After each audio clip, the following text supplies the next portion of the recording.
Drawing girls is fun. It's one of my favorite things to draw ever. However, as much as we like to draw sexy figures, it's very important to add diversity to your character designs to level up your drawing style even further. That means you can't just be a one-trick pony and draw a single type of body every single time. So today we'll be discussing how to draw different female body builds, the difference between male and female bodies, and some tips and tricks in order to be able to draw these builds effectively. Men and women have different physiologies, which is why we have to change our approach when it comes to drawing men and when it comes to drawing women. One of the easiest things we can do is very simple and you can do it immediately. That is the line work. In the previous video, I have mentioned using straight and sharp corners to draw the male body because it makes them look more sturdier. When it comes to women, it's all about the curves. Smooth and elegant curves. So instead of sharp corners, we'll be using wispy curves like this. Speaking of curves and corners, female shoulders tend to be rounder than the men's. This is how I usually draw men's shoulders, and this is how I draw women's shoulders. That is because women tend to have less prominent muscles than the men. Obviously, there are exceptions to the rule, like I have seen very muscular women because, well, I watch pro wrestling. We'll be discussing how to draw muscular women later in the video, so keep watching. In the meantime,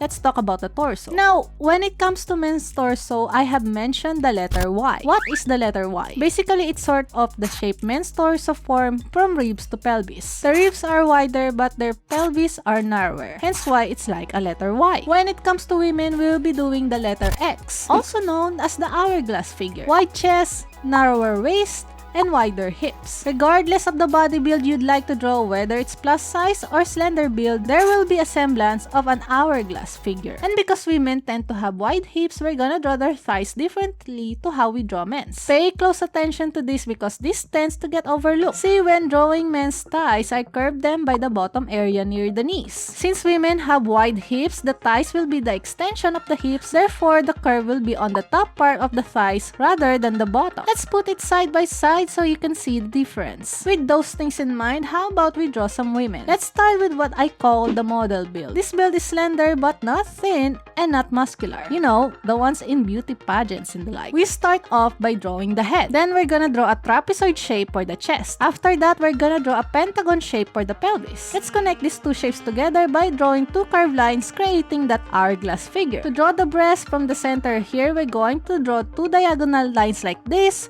which serves as a guideline on where we will place the breast, in which we will draw two circular lines. Imagine it as a balloon that is filled with water. Now, it's up to you how big you like the breast to be because it differs from person to person. Exercise your creative freedom. Let's draw the arms, starting with drawing two circles at the corner of the trapezoid to indicate the shoulders. Remember what we discussed earlier about women's shoulders being round here. We don't really need to go nuts with the muscles in this build but focus on drawing some nice and curvy lines for the arms. Add the hands after that. Moving on to the legs, let's draw the thighs, remembering the way it curves. The inside lines of the thighs can be straight lines, which looks better because if you curve this as well, it looks like an awkward balloon toy. We don't want that. Let's add a small curve to the knees and continue the curvy lines down to the legs and ankles. Then add the shape of the feet. Now for the abdomen, we're just gonna draw a curved line by the center and the belly button. I mean, you can add some muscles there, but I will leave that to your preferences. Let's add on the details and here we go. Now let's do the plus size build. You can approach this in two ways. The first is adding fat to the belly. To draw this, we'll start with the head as always, and then we will draw a wide oval-ish shape for the chest. It still looks like a trapezoid but it has rounded corners. After that, we're gonna draw an egg shape for the belly. As I mentioned earlier, regardless of what build you're drawing, the hourglass will be present. That is because of the way we curve the hips and thighs. For plus size builds, the thighs are bigger than the legs and some bits by the knee and ankle area will sag a bit. The same goes when we draw the arms. There will be some sagging by the elbow and the upper arm is wider than the lower arm. Let's draw the breast just above the egg shape right here and we can add in the details. The second approach is adding bulk to the sides, which will make the hips and thighs really wide. After we drew the head and the ribs, we're going to draw an even wider pentagon shape for the pelvis. Then we're going to connect these shapes using curved lines. See? Our grass figure is still there. And we're just going to go really wide for the thighs. And just like the figure before this, the thighs will be wider than the legs. Same goes to the arms. Upper arm is wider than the lower arm. Let's clean this up a bit and we're done with this build. Let's proceed to the muscular build, which is common in athletes and bodybuilders. They do have more muscles than the average female body. As always, we're gonna start with the head and a trapezoid for the chest and then a pentagon for the pelvis. Let's add the breasts. Moving on to the arms, for this we're gonna add details for the deltoids and biceps, and we're just gonna extend this line by the wrist like this. Then we can draw the hands. For the legs, let's just draw this line a bit to show some muscle. Now for the abs, well, you can do the abdomen buns like we do in male body, but for females, we can pretty much get away by drawing some curved lines to the center and the sides like this. Alright, let's clean this up. Next, we're gonna do the skinny build. This build has narrower chest and pelvis compared to other builds. To emphasize the skinny build, you can make the head slightly larger, and you will notice that it will be the ones you see in anime sometimes. Even in skinny builds, the thighs will still have the curves in them, which maintain the hourglass figure. The rest of the limbs can be straight lines, but make sure you make the shoulder round. For the abdomen, we're just gonna draw some lines under the breast to depict the rib cage, and just a curved line at the center just above the belly button. Let's clean this up and we're done with this drawing. Take note that these aren't the only builds you can draw for the female body. You can combine two different builds to create a new body build. You can modify proportion to create more body types. Just experiment and see what you come up with. That's what's super fun about drawing and art. There's an unlimited way to draw something, and that helps you build your style. If you want to learn how to create a vast variety of body builds, feel free to check this video. While I use male body samples in this video, you can apply these principles on the female bodies as well. Just remember the hourglass.